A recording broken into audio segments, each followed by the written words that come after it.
কেমন হবে যদি আপনি কোনো টপিককে একবার পড়েই সারা জীবন মনে রাখতে পারেন? একবার কোনো টপিককে পড়েই যদি আপনি সেটিকে সারা জীবন মনে রাখতে পারতেন, তাহলে কেমন হতো? নিশ্চয়ই ভালো হতো, তাই না? আজকের এই ভিডিওটি স্টুডেন্টদের জন্য ডেডিকেটেড। আজ এই ভিডিওটিতে আপনি দুটি এমন টেকনিককে জানতে চলেছেন যা আপনার স্টাডি লাইফকে একেবারেই চেঞ্জ করে দেবে। আজ আপনি এমন দুটি প্রবলেমকেও জানতে চলেছেন যার কারণে আপনার পড়া ভালো মতো মনে থাকে না। আর এই দুটি পয়েন্টকে যদি আপনি একবার বুঝে যান এবং তার অ্যাকর্ডিং এ যদি আপনি আপনার পড়াশোনায় চেঞ্জেসকে আনেন, তাহলে 200% গ্যারান্টি দিচ্ছি যে আপনি এখনকার তুলনায় অনেক গুণ ভালোভাবে এবং বহুদিন পর্যন্ত আপনার পড়াকে বা কোনো টপিককে মনে রাখতে পারবেন। So let's begin. মনোযোগ দিয়ে অবশ্যই শুনবেন। আচ্ছা, সব থেকে প্রথমে আপনি আমাকে এটা বলুন যে যখন আপনি কোনো মুভিকে দেখেন, যখন আপনি একটি সুন্দর ব্যক্তিকে দেখেন বা কোনো ফাংশন বা কোনো প্রোগ্রামে হঠাৎ কোনো আপনি আপনার ফেভারিট পার্সনকে বা কোনো সেলিব্রিটি বা কোনো সাকসেসফুল ব্যক্তিকে দেখতে পান, আর তার সাথে যদি আপনি একটি সেলফি নিয়ে নেন, তো এই সকল ইভেন্টগুলি আপনার সারা জীবন মনে থাকে, তাই না? যখন আপনি কোনো মুভিকে দেখেন, তো সেই মুভিকে দেখার পর বহুদিন পর্যন্ত আপনার সেটি মনে থাকে। একজন সুন্দর কোনো ব্যক্তিকে একবার দেখলেই বহুদিন পর্যন্ত আপনার তার মুখটিকে মনে থাকে, তাই না? তো আপনার ব্রেন বা আপনার মস্তিষ্ক কিন্তু আপনাকে এখানে বোকা বানাচ্ছে। আপনি তাকে যেটা মনে রাখতে বলছেন সেটাকে সে বারবার ভুলে যাচ্ছে, আর যে জিনিসটিকে তার ভালো লাগছে সেই জিনিসটিকে সে সারা জীবন মনে রাখছে।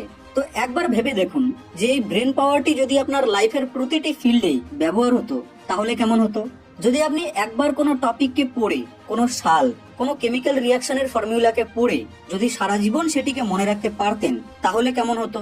তো আগে যে এক্সাম্পল গুলিকে আমরা জানলাম, সেখানে এই বিষয়টি একেবারেই পরিষ্কার যে যে জিনিসগুলিকে আমাদের ভালো লাগে বা যে জিনিসগুলিকে আমাদের ব্রেন মেনে নিচ্ছে যে এগুলি ভালো জিনিস, এগুলিতে কিছু স্পেশাল রয়েছে, এগুলি ইন্টারেস্টেড রয়েছে, সেই জিনিসগুলি আমাদের সারা জীবন মনে থেকে যায়। অর্থাৎ মোট কথা হলো ইন্টারেস্ট। অর্থাৎ যে কাজে আমাদের ব্রেনের ইন্টারেস্ট রয়েছে সেই কাজকে আমাদের ব্রেন সারা জীবন মনে রাখে। ব্রেন এই কাজগুলিকে ইনস্ট্যান্টলি পার্মানেন্ট স্টোরেজে স্টোর করে নেয়। তো প্রথম যে পয়েন্টটিকে আমরা বুঝলাম সেটা হলো ইন্টারেস্ট।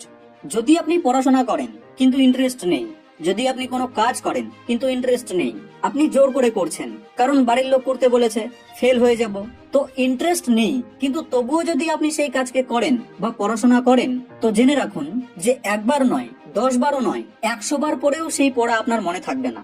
ডোন্ট মাইন্ড, বাট এরই পরিবর্তে যদি কোনো মেয়ে আপনাকে তার ফোন নাম্বার দেয় বা আপনার বন্ধু যদি আপনাকে কোনো সিক্রেট কথা বলে দেয়, তো এই সিচুয়েশনে আপনার ব্রেন ফুল পাওয়ার মোডে চলে আসে। 10 ডিজিটের সেই নাম্বারই হোক বা বন্ধুর সেই সিক্রেটই হোক না কেন, যেমন করেই হোক আপনার ব্রেন সেটিকে মনে রেখে দেবে। পেন থাকুক বা না থাকুক, পেপার থাকুক বা না থাকুক না কেন, আপনার ব্রেন খুব ভালোভাবে সেই নাম্বারটিকে মনে রেখে দেবে। জাস্ট এক্সাম্পল দিলাম আমি। আর এটা শুধু ছেলেদের ক্ষেত্রেই অ্যাপ্লিকেবল নয়, ইনফ্যাক্ট মেয়েদের ক্ষেত্রেও অ্যাপ্লিকেবল। কোনো বিয়ে বাড়িতে বা কোনো ফাংশনে যদি কেউ তার হেয়ার স্টাইলকে অ্যাপ্রিসিয়েট করে দেয়, তো এক্ষেত্রে তার এই ঘটনাটি লং টার্মে মনে থাকে, কারণ অ্যাপ্রিসিয়েশন সবাইকেই ভালো লাগে। জাস্ট এক্সাম্পল দিলাম। তো ব্রেনের যে বিষয়ে ইন্টারেস্ট থাকে এবং ব্রেনকে যে জিনিস ভালো লাগে, সে জিনিসকে আমরা খুব তাড়াতাড়ি মনে রাখতে পারি এবং বহুদিন পর্যন্ত সেই জিনিস আমাদের মনে থাকে। আর আপনার পড়াশোনা মনে না থাকার সব থেকে বড় প্রথম কারণ হলো এই ইন্টারেস্ট। তো প্রথম প্রবলেমটিকে আমরা জেনে নিলাম যে অন্যান্য ইন্টারেস্টেড জিনিসগুলির মতোই পড়াশোনাকেও ইন্টারেস্টেড বানাতে হবে, তাই না? কিন্তু কিভাবে পড়াশোনাকে ইন্টারেস্টেড বানাবো? দেখুন, যেদিন আপনি আপনার লাইফের একটি গোলকে ডিসাইড করে নেবেন, সেই দিন থেকে সেই গোলে পৌঁছানোর জন্য সাহায্য করা প্রতিটি জিনিসেই আপনার ইন্টারেস্ট চলে আসবে। আর পড়াশোনায় ইন্টারেস্ট না থাকার এটাই হলো সব থেকে বড় কারণ যে আমাদের লক্ষ্য বা টার্গেট ফিক্স থাকে না এবং আমাদের কনফিডেন্সের অভাব যে আমি লাইফে এটাই অ্যাচিভ করব আর আমি এটা অ্যাচিভ করেই ছাড়বো। একবার আপনি লাইফে এটা ডিসাইড করে নিন যে আপনি পড়াশোনা করে ফিউচারে এই কাজটিকে করবেন বা এই ড্রিমটিকে পূরণ করবেন, আর একবার ডিসাইড করার পর যখনই পড়তে বসবেন, নিজের সেই লক্ষ্য বা ড্রিমের ব্যাপারে ভাবুন যেটিকে কিনা আপনি পড়াশোনা করে অ্যাচিভ করবেন। তারপর দেখুন তো যে পড়াশোনায় ইন্টারেস্ট আসে কিনা, তারপর দেখুন যে পড়াশোনায় মন বসে কিনা। তো তাড়াতাড়ি পড়াকে মনে রাখতে পারার প্রথম পাওয়ারফুল টিপটি হলো ইন্টারেস্ট। এরপর দ্বিতীয় পাওয়ারফুল টিপটি হলো ভিজুয়ালস।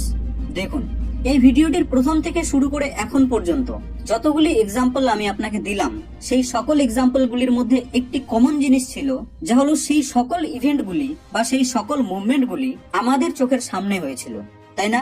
যেমন মুভি দেখা, সুন্দর ব্যক্তিকে দেখা, অ্যাপ্রিসিয়েশন, এই সকল ইভেন্টগুলি আমাদের চোখের সামনে ঘটেছিল। অর্থাৎ যে ঘটনা বা বিষয় বা জিনিসগুলিকে আমাদের ব্রেন চোখ দ্বারা দেখে, সেই বিষয়, ঘটনা বা জিনিসগুলিকে আমাদের ব্রেন ইজিলি মনে রাখতে পারে। ভাবুন তো যে আপনি কোনো ভয়ানক একটি ঘটনাকে সচক্ষে দেখলেন, তো এক্ষেত্রে সেই ঘটনা কতদিন আপনার মনে থাকবে? বা কোনো সুন্দর একটি ঘটনা আপনার চোখের সামনে ঘটলো, তো সেই ঘটনাটিকে আপনি কতদিন মনে রাখতে পারবেন? সারা জীবন, তাই না?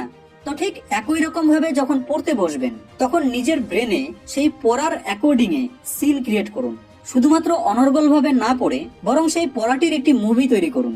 সেই মুভিতে পড়া হিসাবে আপনি ক্যারেক্টারকে অ্যাড করুন। কোন কোন ক্যারেক্টার কি কি করলো সেগুলিকে একটি মুভির সিনের মতো মাইন্ডে ইমাজিন করুন। হ্যাঁ, আমি জানি যে এটা সকল সাবজেক্টে অ্যাপ্লিকেবল নয়, যেমন ম্যাথস, কারণ ম্যাথস, ফিজিক্স এগুলিতে বোঝার ব্যাপার রয়েছে। কিন্তু বাকি যে অন্যান্য সাবজেক্টগুলি আপনার রয়েছে, সেই সাবজেক্টগুলিতে আপনি এই ভিজুয়ালাইজেশন টেকনিককে অ্যাপ্লাই করে ইজিলি আপনার পড়াকে খুব তাড়াতাড়ি এবং বহুদিন পর্যন্ত মনে রাখতে পারবেন। তো বন্ধু, এই দুটি সিম্পল এবং এফেক্টিভ মেথডের মধ্যে থেকে আপনি কোন টেকনিকটিকে আগে থেকেই আপনার পড়াশোনায় অ্যাপ্লাই করতেন তার নিচে কমেন্ট বক্সে আমাকে অবশ্যই জানাবেন। ভিডিওটি ভালো লেগে থাকলে লাইক এবং শেয়ার অবশ্যই করবেন, যাতে এই ইন্টারেস্টিং এবং ইউজফুল নলেজ আপনার প্রিয় ব্যক্তির কাছেও পৌঁছায়। আপনাদের সঙ্গে আবার দেখা হবে নেক্সট ভিডিওতে।